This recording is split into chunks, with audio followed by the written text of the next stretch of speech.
ఎవరు జర్నలిస్ట్ అని నేను అడగదలుచుకున్న అధ్యక్ష, జర్నలిస్టులని వేదిక మీద నుంచి ఐఎన్పిఆర్ లేకపోతే డిఏవిపి ఆమోదించిన పత్రికలు ప్రసార సాధనాలు వాళ్ళు ఇచ్చే ఐడి కార్డులు ఉన్నోళ్ళు జర్నలిస్టులా?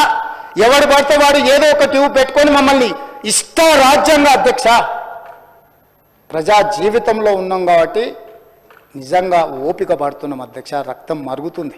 ఏంది భాష అది అధ్యక్ష? కుటుంబ సభ్యులను అంతేసి మాటలు అంటుంటే అసలు మీరు మనుషులా అని నేను వాళ్ళని అడగదలుచుకున్నా అధ్యక్ష. మీకు భార్య బిడ్డలు లేరా? తల్లిదండ్రులు లేరా? మీ అమ్మనో నీ చెల్లినో నీ భార్యనో ఈ రకంగా మాట్లాడితే నువ్వు ఇంతవా నేను అడుగుతున్నా. ట్విట్టర్లో పెట్టినోని అరెస్టును ఖండించినోని, నా భార్య నా బిడ్డను తిడితే నాకు నొప్పి అవుతుంది కానీ నీకు ఒక ఆడపిల్లను అవమానిస్తుంటే నీకు నొప్పి కావా? ఏ సంస్కృతిలో ఉన్నారని నేను అడుగుతున్నా అధ్యక్ష. తోడుకలు తీస్తే అధ్యక్ష, ముఖ్యమంత్రిగా చెప్తున్న ఒక్కనొక్కని బట్టలు పదేసి రోడ్డు మీద తిప్పిస్తా అధ్యక్ష. రాజకీయాలు ప్రజా జీవితంలో ఉన్నది మేము. విమర్శించండి, విశ్లేషించండి, మా గురించి మాట్లాడండి. ఆడబిడ్డల గురించి, ఇంట్లో ఉన్న ఆడోళ్ళ గురించి మాట్లాడే సంస్కృతి ఎక్కడి నుంచి వచ్చింది అధ్యక్ష? తెలంగాణ సమాజం ఇదేనా?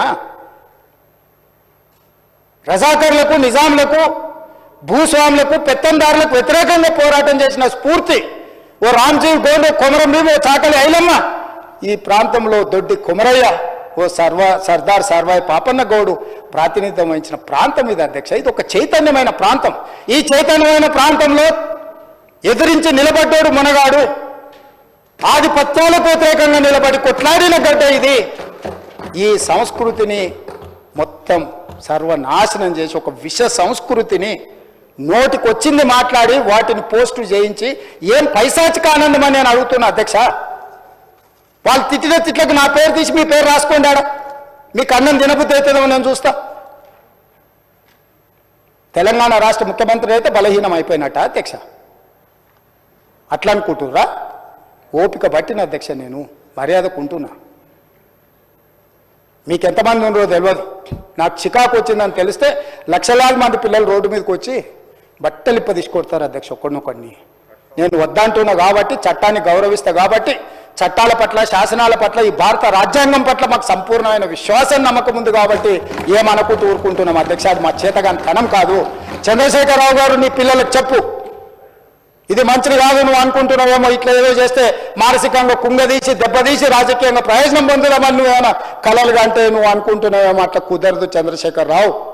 నేను చెప్పదలుచుకున్నా, హద్దు దాటితే, మాట జారితే దాని ఫలితం ఎట్లుంటుందో అనుభవిస్తారని నేను చెప్పదలుచుకున్నా అధ్యక్ష.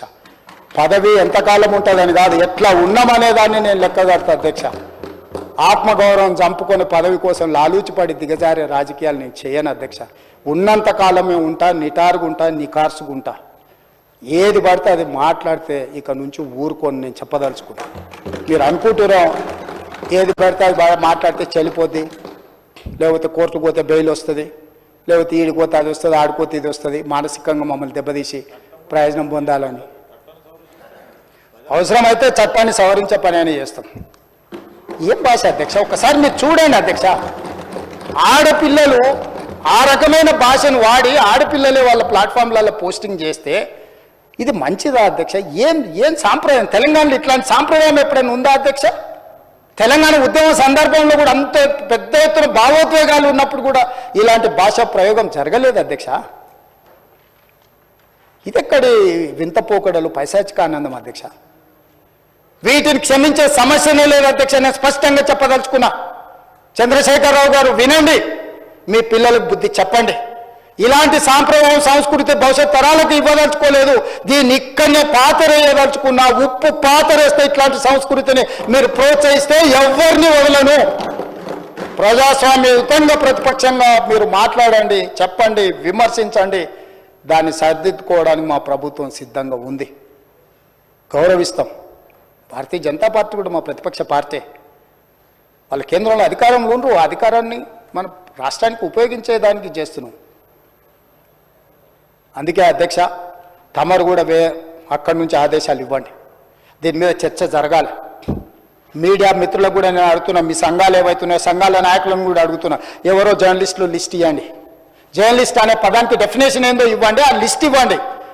ఆ లిస్టులో ఉన్నోళ్ళు ఇట్లా తప్పు చేస్తే ఏం శిక్షిస్తారో మీరు నిర్ణయించండి. ఆ లిస్టులో లేనోడు జర్నలిస్ట్ కాడు. జర్నలిస్టు గానోని క్రిమినల్ కిందనే చూస్తాము. ఆ క్రిమినల్స్ని ఎట్లా జవాబు చెప్పాలనో గట్లనే చెప్తాం. ముసుగేసుకొని వస్తే ముసుగు ఊడవికి బట్టలు గుడ్డలు ఊడదీసి కొడతా అని చెప్తున్నా. నేను తమాషా చేయొద్దు. నేను కూడా మనిషిని, నాకు చీమునెత్తురుంది.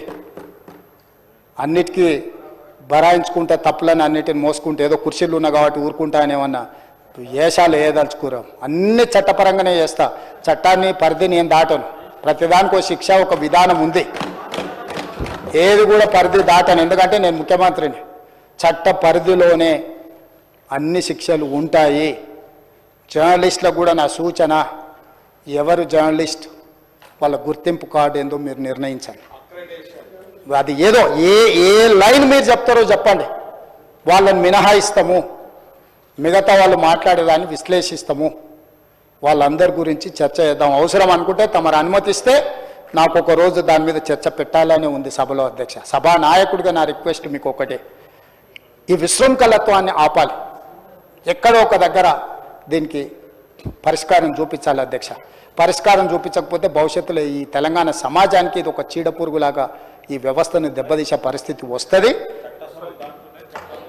దానికోసం చట్టసభలు, కరెక్ట్ శ్రీధర్ బాబు గారు చెప్పినట్టు, దీనికి చట్టసభలే ఉన్నదే చట్టాలు చేయడానికి. దానికి చట్టం చేద్దాం. ఒకసారి తమరి నేతృత్వంలో ఆదేశిస్తే లెజిస్లేటివ్ అఫైర్స్ మినిస్టర్ గారు జర్నలిస్ట్ సంఘాలను కూడా పిలిచి, అదేవిధంగా ఐఎన్పిఆర్ మినిస్టర్ గారు కూడా నా సూచన, మీరు పిలిచి కూర్చోబెట్టి మాట్లాడండి. ఇది చర్చ చేయండి. దీన్ని వదిలేసి ఊరుకుంటే ఎవరినో ఒకరిని అన్నారని కాదు, ఇది ఎవరినన్నా మనల్ని అందరిని అన్నట్లనే. నా ఒక్కడి ఆవేదన కాదు, ఇది అందరి ఆవేదన వినే నేను ఈరోజు చెప్పదలుచుకుంటున్నాను. నన్ను ఒక్కరిని ఏదో అన్నారు ఇదని కాదు. ఇది మాత్రం మాత్రం మంచిది కాదు. మీరు చర్చ పెట్టండి. దీని మీద చర్చ జరగాలి. ఒక మంచి సాంప్రదాయానికి తెలంగాణ వేదిక అవ్వాలి. అందరినీ సహకరించమని సభలో ఉన్న సభ్యులందరం కూడా చర్చించుకుందాం. స్వీయ నియంత్రణతో పాటు రాజ్యాంగపరమైన నియంత్రణ కూడా అవసరమే. ఎవరైనా పరిధి దాటినప్పుడు ఏ రకంగా శిక్షించాలనో దానికి అవసరమైన చట్టాన్ని చేయడానికి కూడా తమరిని అనుమతి ఇవ్వాల్సిందిగా కోరుకుంటూ తమరి దగ్గర సెలవు తీసుకుంటున్నా అధ్యక్ష. క్యూ న్యూస్లో పనిచేయటకు వీడియో ఎడిటింగ్ మరియు SEOలో అనుభవం గల జూనియర్ ఎడిటర్స్ కావాలను. సంప్రదించవలసిన నెంబర్ 8688926084. లేటెస్ట్ న్యూస్ తెలుగు మరియు ఇంగ్లీష్ అప్డేట్స్ కోసం ఇప్పుడే క్యూ న్యూస్ అఫీషియల్ యాప్ ని ప్లే స్టోర్ నుండి డౌన్లోడ్ చేసుకోండి. సరికొత్త సమాచారాల కోసం క్యూ న్యూస్ వెబ్సైట్ ని ఫాలో అవ్వండి. ఛానల్లో ప్రాంతీయ, జాతీయ, అంతర్జాతీయ వార్తలు వీక్షించండి. లైక్ చేయండి,